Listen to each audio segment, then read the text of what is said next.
Okay. Hi everyone. My name's Lee Wallace and I'm the director of SSHARC, and we're here to answer any questions you might have and give you a bit more information about our fellowship schemes for next year.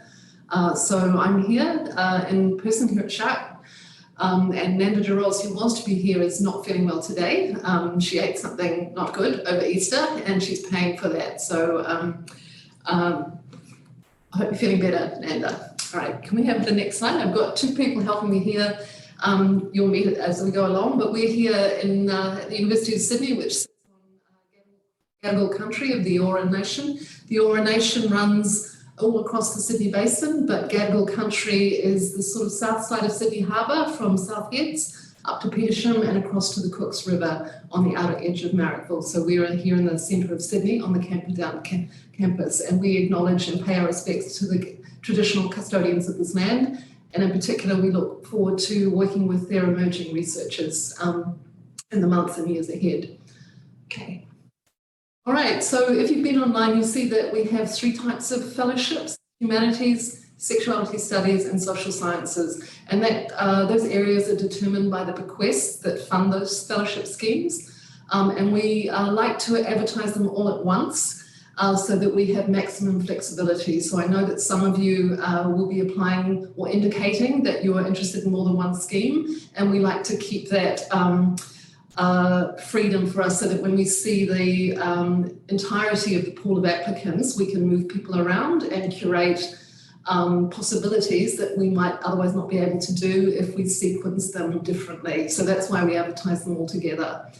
And I said this year we've added a new term. We say we're seeking mid-career researchers in the humanities, but we haven't defined really too tightly what we think that is. We just made an observation. I've been in this role for about a year, just over a year now, is that we get highest return on people who are at a point in their career where they're really looking to make new networks, to expand the range of their collaborators, and are still very open to innovations in terms of what methodologies they apply. And we are just seeing that that's the really good fit is often coming to us with people like the two you're about to meet, who are just at their point where their careers are taking off, and that SSHARC can offer them most, and that's a very mutually beneficial relationship.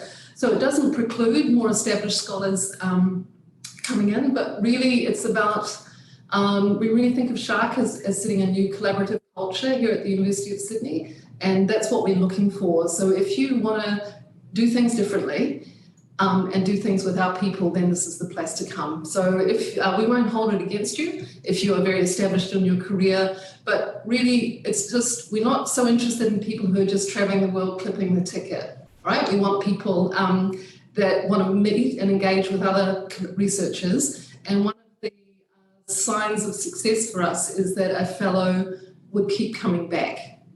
So we've already had a couple of fellows that are committed to coming back.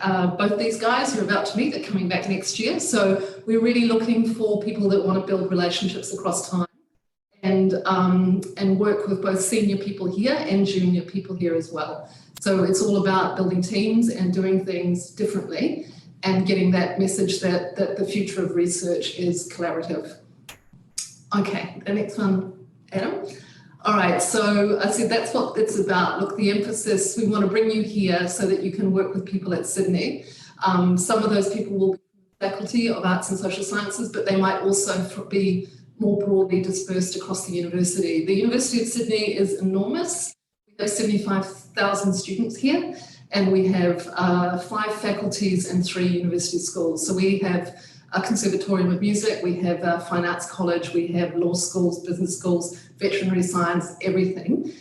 So we work very nicely with lots of those people, and we're always looking to expand our reach across the university, and these fellowships help us do that. So we had a couple of fellows in this year. We're now connected with the critical disability studies people and allied health, other people in brain and mind, the autism specialists over there. So all of these people in those disciplines want to work with social scientists and humanities people. So we see the fellowship part of that. So we can certainly link you up with someone here in the faculty that might you want to act as your academic host. But if you know people in those other faculties, we are super looking forward to working with them as well.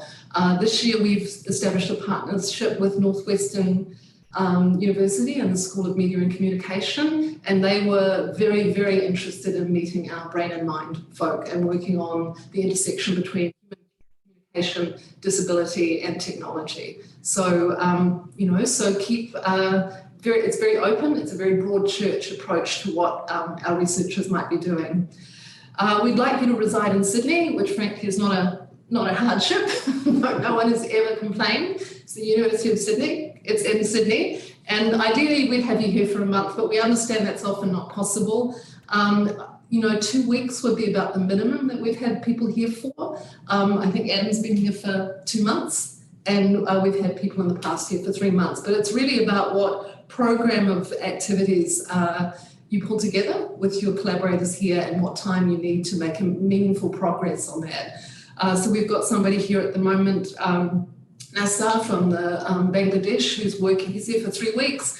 He and his Sydney partner will draft an article, and they'll also work on a couple of op-ed pieces for Al Jazeera and other public outlets. So, so it's everybody comes with a different slate of activities, and that will determine how long that you're here. But we do understand that many of you are teaching into other semester calendars, and that will determine how long you're here. So, but just a heads up that December and January are very quiet here in Sydney. So if you can be here between February and November, which is when people are on the ground, that would be ideal. But again, it's not a deal breaker. So we're happy to work with you as long as we can see what's going to happen and what's going to change in the time that you're being here. Okay, so the other one too, we do have in the sexuality studies schemes, and sexuality studies is again very broadly defined. We do now run the Hunt Science Institute in Sexuality Studies, which we launched last year. Both these guys came in to do that. So that's in February. And we're really looking for people that can be here across Mardi Gras, which is February 20 to March 1st next year, and help us deliver that institute. I said, if you follow us, if you want to know what we do and how we do it, I think you'd be well placed to follow us on Twitter, scroll back a little bit and see the kinds of things that we did in particular around this institute in February of this year. Zane will talk about what he bought us. I knew neither of these guys 4 months ago. I can't believe, because we're fast friends now, but they both bought very different things to HIS, and we're both looking forward to continuing to work with them in the future on the basis of what they bought us, which we wouldn't have been able to do without them. So the next little slide there. Okay, so what you'll get if you get selected for one of these schemes is kind of a modest grant and aid that will hopefully cover your travel and your accommodation while you're here at the University of Sydney. And we tend to do that as a grant and aid so that we can just issue it to you in one lump sum, and you don't have to present receipts on that to us. So lots of people find that very useful. It's very clean and produces minimal bureaucratic receipting and acquittal at both ends. So the exact amount will depend on where you're coming from. We usually start at about $5,000 because that would cover someone coming in from London or New York and would cover them for at least 2 weeks of accommodation. But again, that's the bottom figure. We have a certain amount of money available to us. I try wherever I can to find other pots of money around the university. I'm very good at that.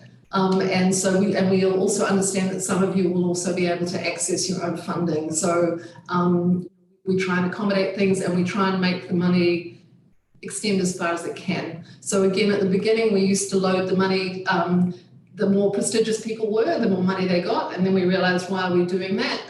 The high-end people don't need the money to the same degree that people starting out do. So we've kind of flipped that model as well.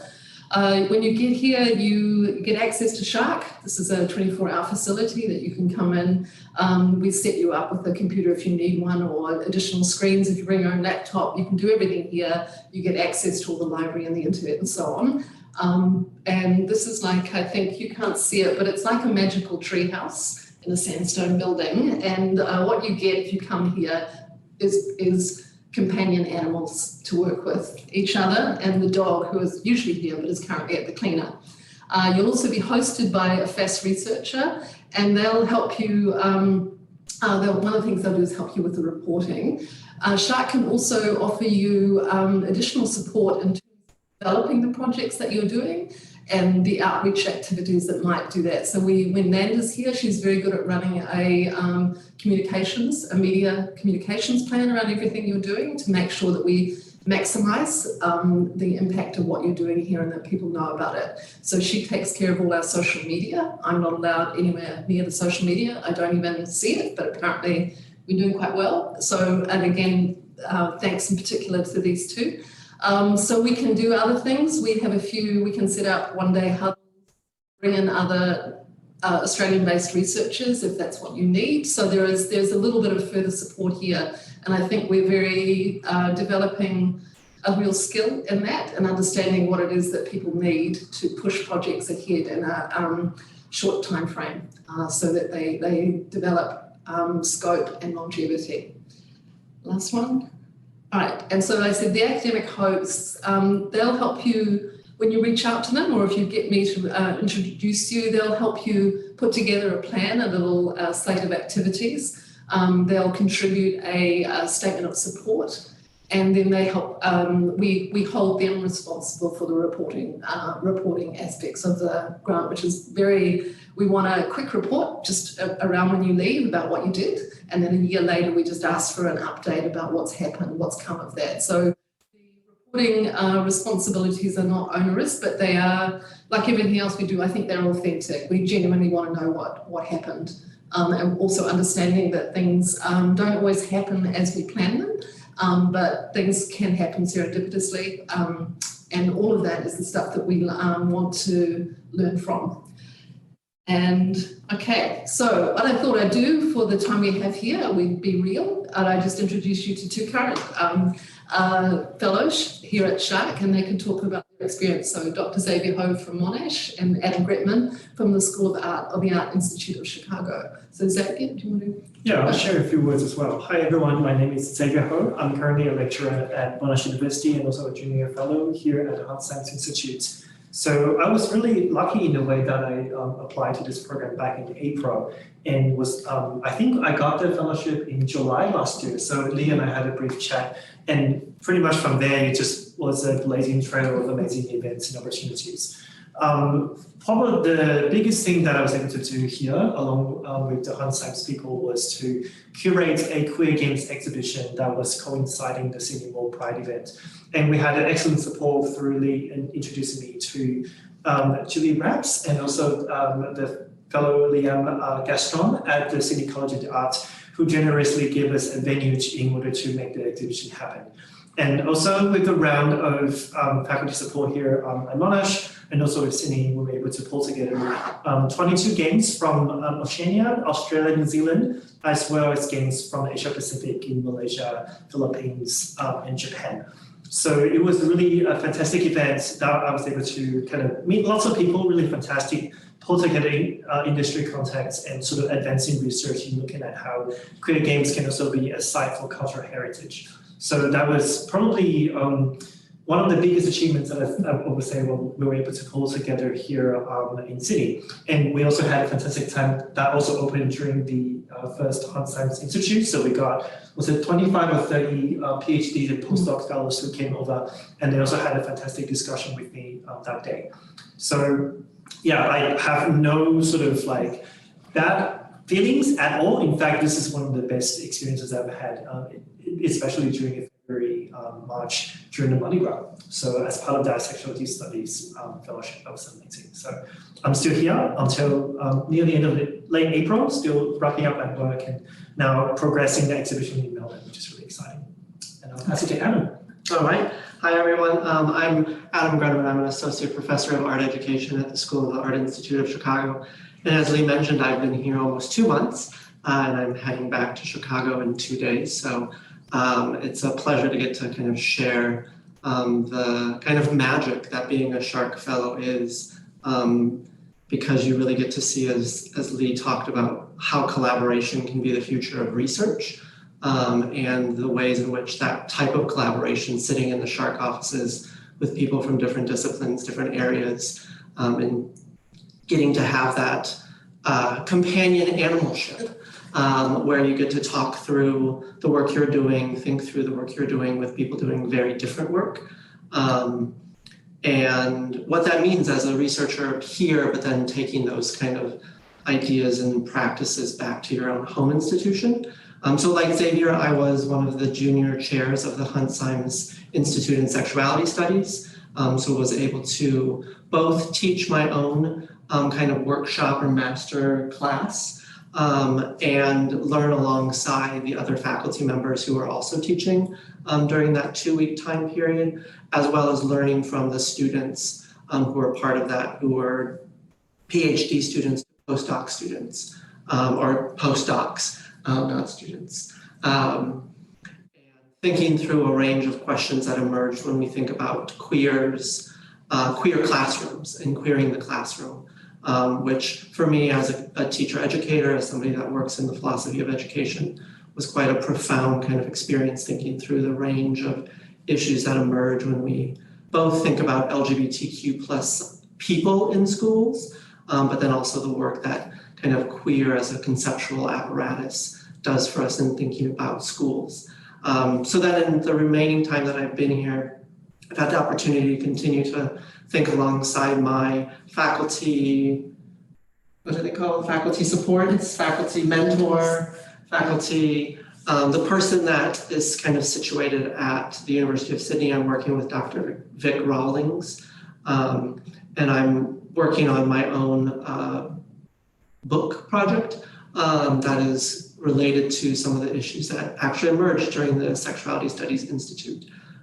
So lots of things in ways in which the time here can be spent, both meeting new people, developing relationships with other fellows here, and getting to work alongside the beautiful mind that is Lee Wallace, which cannot be taken for granted, because Lee is a mover and a shaker in thinking through what the future of research can be. And I don't think that can be understated. Okay, so it turns out I like to connect people, and I'm very good at it. And I've worked in research development in the faculty for about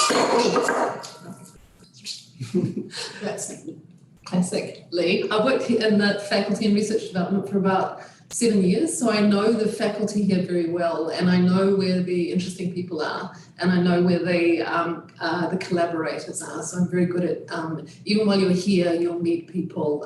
And this photo that's up, we took yesterday. That was Vic. That's Vic and Be Real there. But with Adam, we've been developing a couple of research applications for some US money to build some US-Australia alliance around leadership and LGBTQ inclusive education. So again, that wasn't on your radar, it wasn't on my radar, but it's come out of it. And Nanda, who is the real force behind SHARC and makes this all go and keeps holding us to strategic objectives, finds just like a heat-seeking radar. She finds any funding application or opportunity that's available and points us in that direction. And I'm very used to writing grant applications and writing with other people. So Adam and I have a couple of applications in. And this one yesterday, thing that's come up with Xavier, which is that Vic and I were working with the young women that you can barely see there, who are they're part of a group, a social enterprise outfit called Consent Labs. These were two 19-year-old women who were in university housing as undergraduates and decided that back in 2016 that there was no conversation around consent. And so they set up a social enterprise to provide consent training by young people for young people in New South Wales schools. So they've reached out to Vic and they want to work with her because she's got a big Australian Research Council project, funded project on ending gendered violence in New South Wales schools. And we thought we'd try and do something together with Xavier about building some game resource into this area that could be adapted into the New South Wales curriculum. So yesterday we got together at the Women's College, who we like to work with, and they like to feed us, which we're happy to be fed. So we had a huddle here yesterday, 2.5-hour session in the morning where we all introduced ourselves to each other, had lunch together, came back in the afternoon and nutted out our grant application to get a little bit of money to test run this idea that we have. So that's the sort of thing we would consider that a big success. That we may never get any of this money, but we're showing willing, we're showing hustle in that space, and these connections seem very real. So I said it's very exciting. This other one, if something comes from that, is going to be good. And I wouldn't have crossed any of our minds to do this, except that Xavier has been here expanding our minds in relation to what gaming is.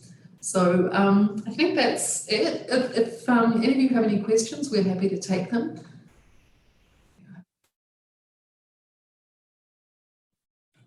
You can just come off mute, I think, if you have any questions. Otherwise, okay. Hi. Yep. I am Marika Sifor. I'm an assistant professor at the University of Washington in Seattle. And I have a question about about hosts.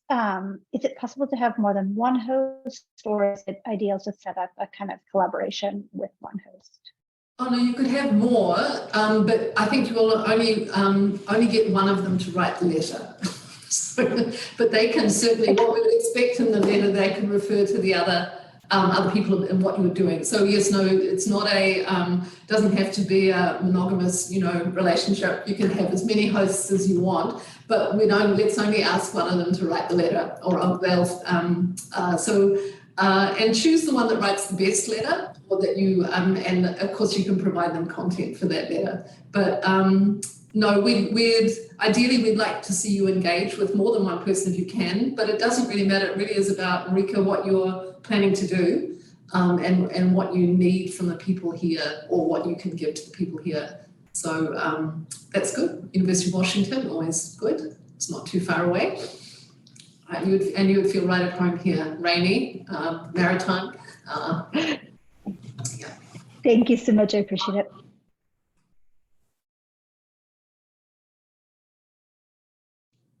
Okay, all right. Well, you're welcome to also email me if you have any questions. I've had a few people reach out thus far. And the last slide, I think, just reminds you of that's just a photo from his. Just to indicate kind of stuff we do. I said you'll find we've been trying to activate social media to kind of imprint the culture of what goes on here in different ways. So. That was one of the shots from our PE day on Hunt Science. The last one, just everything again is online. The applications will close at midnight. That's midnight Australian time. So Marika, just be mindful that'll be a little bit earlier for you. And we'll try and let you know very early in July so you can start planning for next year.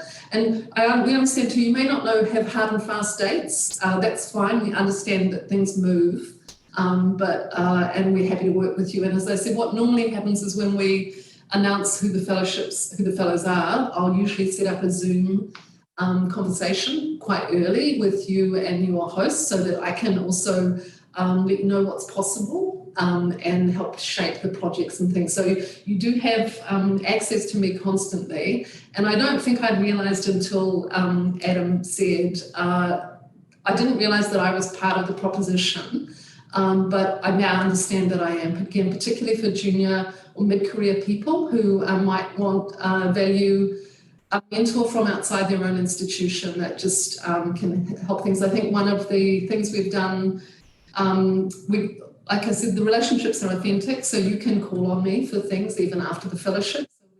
So I've written for a few people now, and we've also set up mock interviews for people who were looking to advance their careers by stepping into different positions, and Zoom allows all of that now. So I think the relationships are real. The socialization is real. Adam has one pizza night left before he departs to to back home to Chicago. This week is kind of the week of Adam. We're about to go out to lunch at Kylie Kwong's Lucky Kwong over in Redfern. So it feels different. I think some people comment when they walk into this space here that it feels different. So it's a very nice place to hang out. And I sometimes go out there. The other day, I think there were like 4 people, 4 boys all just sitting there working at their desk. It was like an exam room for professors, and that I was no longer the invigilator. I was just some omniscient thing that hovered while this all happened. So, and I get a huge kick. I'll arrive here at 8 o'clock in the morning with the dog, and there are already 2 people just sitting down working. And it's funny, one of the things that the North Americans, Marika, you might be interested, what they love is that they come here and the email never arrives in the day. It's that everybody else, so you go home at night and all the emails there, but when you come here in the morning, it's like all the people in your world are asleep and you're just here in our world for however long you can come here. So it's a very, I've been in this role a year and a half. We came off COVID, nothing was happening. I partnered up with Nanda, who is just a force to be reckoned with. Even when she's sick, but when she's here, she just makes everything go. So yeah, so please apply. We'd love to get to know you, and even if we, can't offer you a fellowship next year, we're here. If you happen to be coming through Sydney, reach out, and we can have a conversation. And I said we used to start out doing things like public lectures and that, and we've learned that's not where the real impact is. So kind of learning all the time about how collaboration happens and the shape it takes. And it's really about getting the right combinations of people and getting the right intelligence and project management in place and media, that media dimension too in place, so that things, people know that things happen. Otherwise, things just happen and the publication comes out 3 years down the road. And that's one thing, but we think we can do a whole lot more than that from a platform like SSHARC. Okay, all right. Well, we look forward to receiving your applications. Right. Bye.